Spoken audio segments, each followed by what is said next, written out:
everyone, and welcome to the third episode of Beneath the Surface on WTOP 10 and WNYO 88.9, the Laker Radio Network. I am here with former Oswego High School graduate and current Oswego men's hockey PA announcer, Dan Kapuscinski.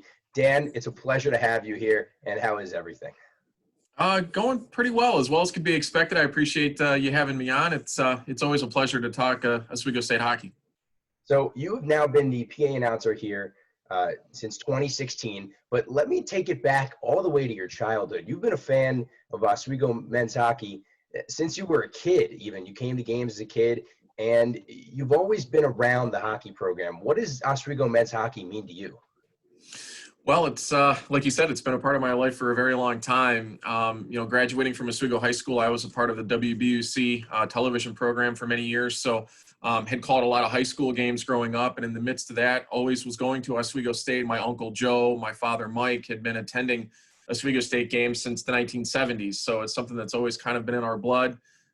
Never played myself, but always enjoyed going and watching the games and being a part of it as much as possible. So when the opportunity came along to have a chance to be on the microphone for the Oswego State games, it was something I couldn't pass up. Well, your dad lived in Oswego, but I understand you spent most of your childhood in Columbus, Ohio. For how many years did you make that commute, and what prompted the decision to end up ultimately moving back here to Oswego? Always had family ties here in Oswego, so we spent 13 years in Columbus, actually. And ironically, we left Columbus right when the Blue Jackets were just getting ready to start, so I never actually had any time to go see any Blue Jackets games while I was there. But we had always known while we were in Ohio that we wanted to eventually make our way back to Central New York. My mother had worked for John Deere and Company for a long time in Syracuse. That's why we actually made the move to Columbus. She had been transferred there when I was only 2 or 3 years old. And when she had the opportunity to come back to Syracuse, we took the opportunity to come back here and have been here ever since. Well, like you mentioned before, when you were in high school, you were heavily involved in WBUC, WBUC. It's the student television program here at Oswego High School. Walk us through your high school career as a play-by-play broadcaster for Oswego High School sports. Well, it was something that I always knew, ironically, that I kind of wanted to do. I'd been going to races for my entire life. I'm big in the auto racing community as well, and had started dabbling in announcing some racing when I was very small. And I kind of lucked out in coming back to Oswego and going to a high school that had a television program. It was just the next kind of thing to do. I had always followed or been friends with the Quantz family for a long time, and Michael and Jonathan Quantz had been a part of WBUC before I started. So I kind of had an inkling of what they were doing and what they had done in the past. And I believe it was probably sophomore year I had my first opportunity to get kind of my feet wet in the program. And by the time I was a junior, I mean, we were doing everything: football, basketball, hockey. I did some soccer in there as well, but hockey was always the passion. And I believe at the time, I mean, this would have been 2000 or 2001, we actually did the first Oswego High School's first live broadcast from the old Romney Fieldhouse for a high school hockey game. So most of the stuff to that point had obviously been tape delayed. So I had a chance to be a part of some pretty cool things. And fortunately, it kind of led my passion on into college. I went to St. John Fisher for communications and journalism, and have been working in some form of broadcast journalism or marketing ever since then. So it all started with WBUC and the opportunities I had at Oswego High School. What are some of the things that you learned at WBUC that ended up helping you later in life, especially at St. John Fisher and now here as the PA announcer? The one great thing about that program was that it really was student driven. We had Mr. Frawley and Mr. Bello who were kind of oversaw the program, but they really pretty much put everything in the students' hands.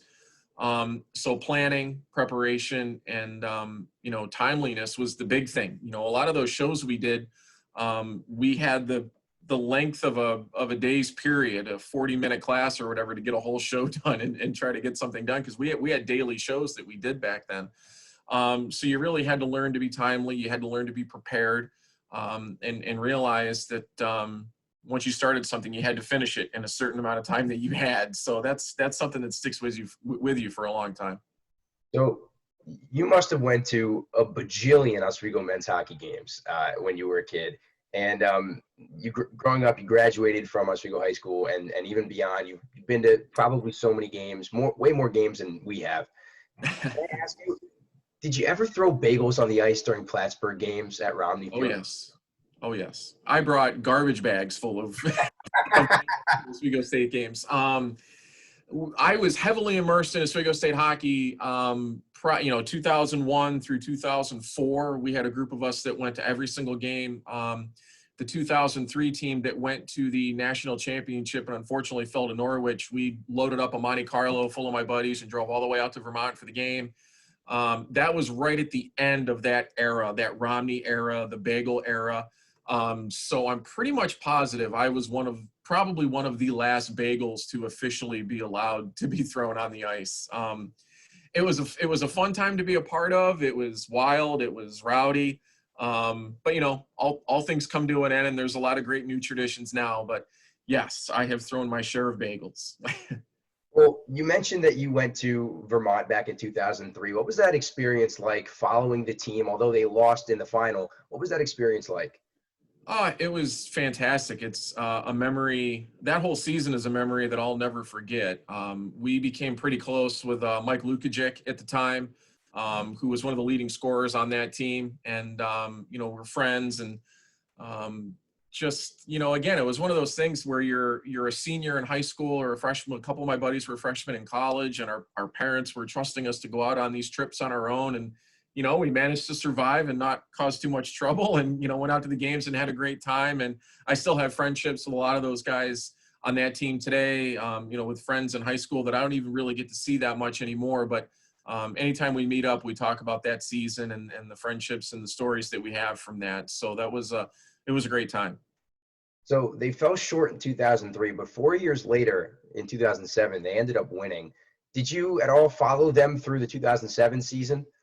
Yeah.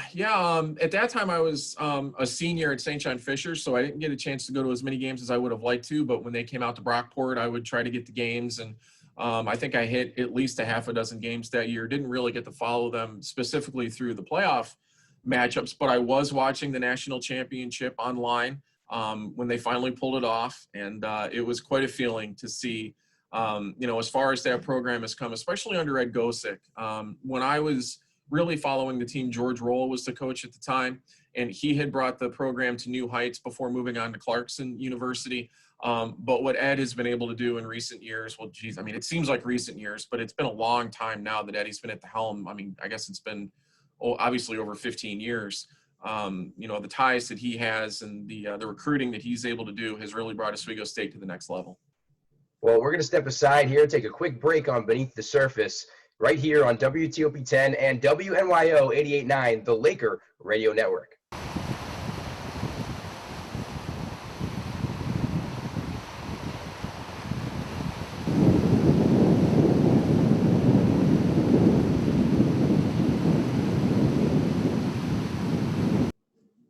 Welcome back to Beneath the Surface. This is episode 3 with Dan Kapuscinski, right here on WTOP 10 and WNYO 88.9, the Laker Radio Network. Dan, we've touched on your childhood and through Oswego hockey, and that's been a big part of your life ever since you were a little kid.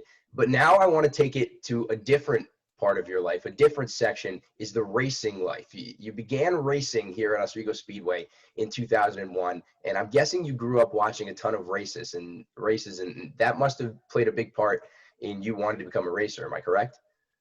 Yeah, actually, my parents owned race cars that competed at Oswego Speedway when I was not even born. So I went to my first race when I was 3 months old, and have been following it ever since. Started racing at Oswego when I was 16, but ran quarter midgets and go-karts and smaller style cars as early as 5 years old. So it's since 1990, I've been racing in some way, shape, or form every year since. And interestingly enough, and especially in Oswego, the ties between the auto racing and hockey are through and through. Obviously, Ed Gosick, the head coach, his brother Joe, competed in the Indianapolis 500 as a champion right here at Oswego Speedway. So many of the people that sit in the seats at Oswego State hockey games are race fans as well. So like I said, there's really 2 seasons in this town. It's racing and hockey, and I've had a privilege to be a part of both of them. That's incredible. who did you, when you were a kid and you first started to get into the racing as a racer, who did you model your racing style after? Well, I followed Joe Gosick pretty much right up through the ranks. My number right from the very beginning was 00, just like Joe. He still races that same number today. So yeah, Joe was pretty much my idol, pretty much my hero growing up. Been a privilege to watch him throughout the years and do all the things that he's done, and very classy, very professional, just like his brother Ed. So that's what I've always kind of modeled myself after, was the Gosick family. It's a small world how Joe Gosek, you modeled after him, and now Ed Gosek's the coach of the Oswego State men's hockey team. Did Joe give you any tips? Did you meet him at all? Did you ask him for any advice, any tips when you were younger? Oh yeah, I mean, most of the smaller cars that I had growing up were actually painted to look just like Joe's car. So I have photos from all the way back into the early 1990s of my car next to Joe's, and I would get his autograph at the racetrack every week, even though I had already gotten it however many times before that. But yeah, I mean, Joe and I had talked a lot growing up, and the big thing was just to be yourself, be consistent, and just have a passion for what you're doing, no matter what you're doing. If you put 100% in, more than likely you're going to get what you want out of it. So you raced from 2001 to about 2007, right? After that, I believe you ended up down in North Carolina with the World Racing Group. Was that directly Yeah, after?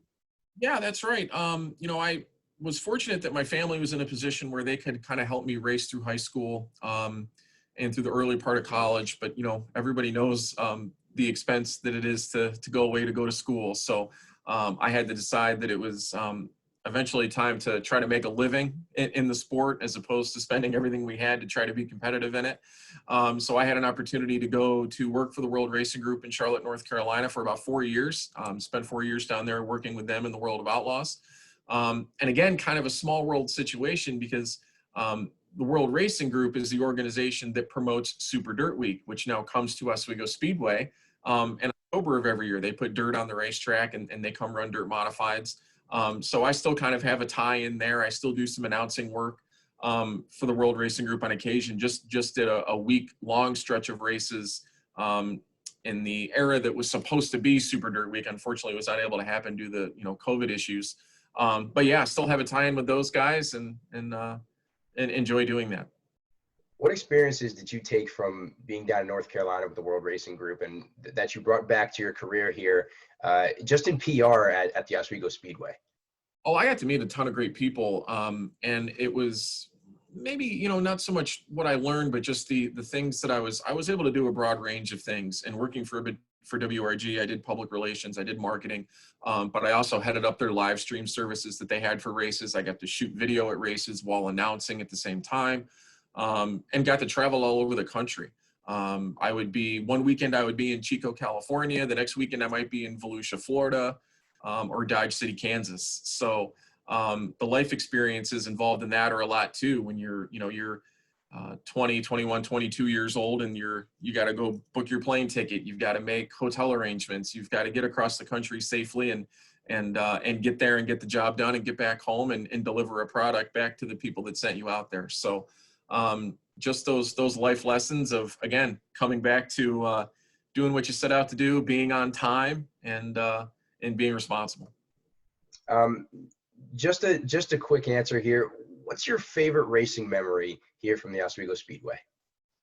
Qualifying for my first international classic in 2004. It's the biggest super modified race in the country. I was 19 years old, and I made that race in my first try. That meant a lot. Wow. So, Dan, we're going to go to a quick break here. And when we come back, we're going to talk about your life here as the PA announcer for the Oswego State men's hockey team. You're watching Beneath the Surface, episode 3 on WTOP 10 and WNYO 88.9, the Laker Radio Network.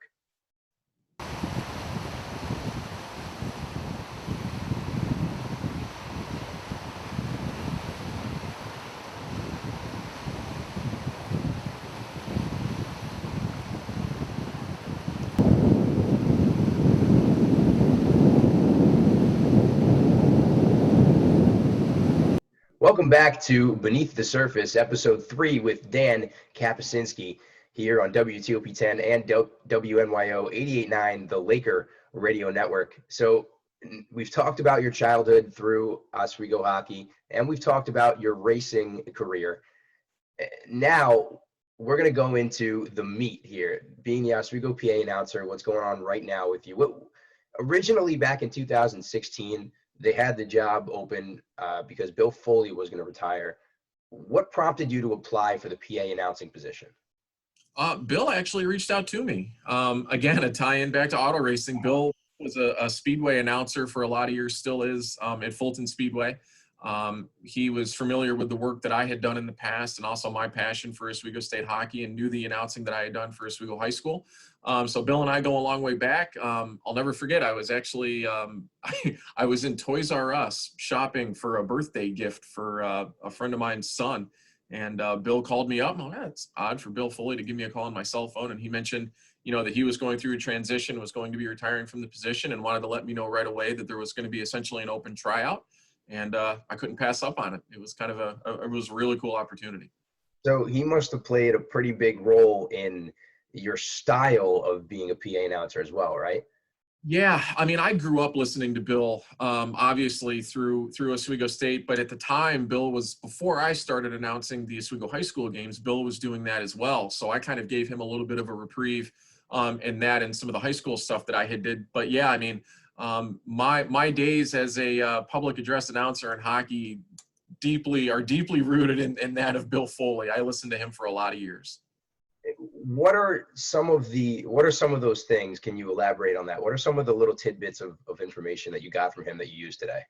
Well, and it wasn't even necessarily of so much asking advice or anything else. It's just the pacing of things, how to phrase things, the inflection in your voice when certain things occur, and just being as lively and as energetic as you can be. And doing that comes back to obviously being a fan, number one. It would be a different story if I was announcing for a team that I really didn't know much about, or maybe didn't have a ton of passion for. But when I'm in that booth watching Oswego State hockey play, I'm right there with everybody else in the grandstands. And when I turn that microphone on, I'm as excited as everybody else is 9 times out of 10 for what I'm getting ready to say.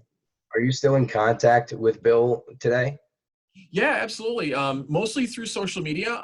Being retired, I think, Bill spends a lot of time in Florida now. He still tries to catch as many games as he can when he's in the area. We probably talk a little more racing than hockey, but yeah, I'm still in touch with Bill, and he still enjoys keeping up to date with Oswego State. So I know that you went to St. John Fisher for college. You did some PA announcing there. Did you do play-by-play of anything as well? Well, actually, we of course, St. John Fisher at the time, and I still don't, they do not have they were just starting to come into a club hockey team. So all of the PA announcing I did there was mostly soccer, lacrosse, and a ton of basketball. Had a very good Division III basketball program. So I traveled. I wrote for the Fisher paper, et cetera, too. So I traveled all over with Fisher basketball. Had almost as much of a passion for that as I did with Oswego State hockey. In terms of like real play-by-play calling, we did have some radio broadcasts that we did of the Fisher football team. So I did a lot of that as well. And we made it all the way, the Fisher football team made it all the way to the Final Four, I believe, in 2006. So I got to travel to Mount Union College and watch them play Mount Union out in Ohio, which was a lot of fun too. So between St. John Fisher and Oswego State, I've seen my share of college sporting events. So I know you're a big hockey and racing fan. Were you a huge football guy too, even though that you did that stuff?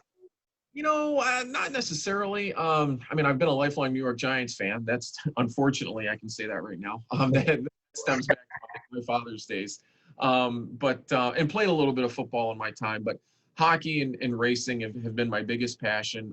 I can tell you, I was not really at all a basketball fan until I went to St. John Fisher and got involved in that program. And I love following college basketball now. I can say the same thing. I wasn't a huge hockey fan. I didn't know a lot about hockey until I came up here, and it's really just kind of surrounded my life, and I love hockey at this point in time. Do you have any ties to St. John Fisher still today, even though you're here in Oswego? I still have some friends that actually have graduated on and now work for the sports information department at Fisher. So I actually met my wife at St. John Fisher. So We try to get back there at least once a year for alumni weekends, et cetera. But that's kind of the extent of that. I do make sure to keep to date on the internet as much as I can with what the Cardinals have going on. And Fisher will always have a soft place in my heart, that's for sure. So you learned a lot from Bill Foley being a PA announcer. Did you learn a lot from St. John Fisher while you were there that you also use today? Yeah, I mean, kind of the same model. There were a couple different gentlemen that were doing a little bit of the announcing when I got to Fisher. The one thing that Fisher had was a little bit different model in the sense that they tried to have students do absolutely as much as they could. They had a local radio personality that was doing the announcing for the men's basketball games for a while, but when they realized that they had a student that had a little bit of ability and passion to do it as well, they asked me to come on board and do that. And I'm forever grateful for that. And I would offer the same advice even to Oswego State. I'm very humbled and very excited to be kind of the voice of the Lakers on those game days, but I always encourage student participation as much as possible. That's why I love the work that WTOP and you guys do for hockey and sports and broadcast in general at Oswego State. It's one of the best programs going, bar none. Thank you so much. And it means a lot to everybody here. And considering we're kind of going back in time, if there was one thing that someone in the world of media should have told you when you were an aspiring broadcaster back in the early 2000s and beyond, what would it be and why so? Start doing a podcast earlier. Who would have known that that podcasts would take off and do everything that they're doing today as such a sort of a basic form of media, but is really taking off and offering a lot of different people a lot of great avenues to talk about sports or really talk about anything in general that they would like to. So I would say I would have liked to have done something like that maybe a little bit earlier on. But at the end of the day, all the people I've met through broadcast, whether it be Oswego High School, Oswego State, St. John Fisher College, all great people, all people that have passion for what they do. And that's the biggest thing. If you do what you enjoy doing. I had a lot of people along the way that when I told them I wanted to be in journalism, you're not going to make a whole lot of money doing that. Well, I don't need to make a whole lot of money to be a happy person. And I enjoy doing what I do. I enjoy talking sports. I enjoy marketing. And I've been loving it. I'm 35 years old now, and I can't wait for the next game.